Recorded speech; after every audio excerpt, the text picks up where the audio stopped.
Team India young cricketer Nitish Kumar Reddy తన అద్భుత all round ప్రదర్శనతో అందరి దృష్టిని ఆకర్షిస్తున్నాడు. న్యూజిలాండ్తో జరిగిన వన్డే సిరీస్లో నితీష్ చూపిన తెగువకు మాజీ ఆల్రౌండర్ ఇర్ఫాన్ పఠాన్ ఫిదా అయిపోయారు. జట్టులో అతను మరో హార్దిక్ పాండ్యా అయ్యే లక్షణాలు ఉన్నాయని పఠాన్ కొనియాడారు. న్యూజిలాండ్తో మూడో వన్డేలో నితీష్ రెడ్డి కీలక ఇన్నింగ్స్ ఆడాడు. టీమిండియా కష్టాల్లో ఉన్న సమయంలో విరాట్ కోహ్లీతో కలిసి 88 పరుగుల భాగస్వామ్యాన్ని నెలకొల్పాడు. 57 బంతుల్లో 53 పరుగులు చేసి తన వన్డే కెరీర్లో మొదటి హాఫ్ సెంచరీని నమోదు చేశాడు.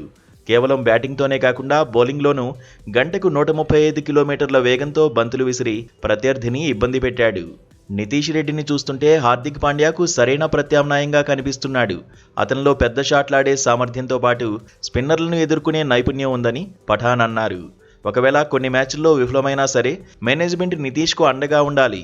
సరైన అవకాశాలు ఇస్తే అతను భారత్కు గొప్ప ఆల్రౌండర్గా మారుతాడన్నారు.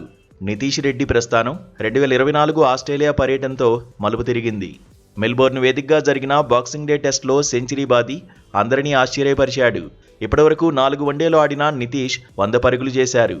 10 టెస్టు మ్యాచ్ల్లో 396 పరుగులు చేయగా 8 వికెట్లు తీసుకున్నాడు.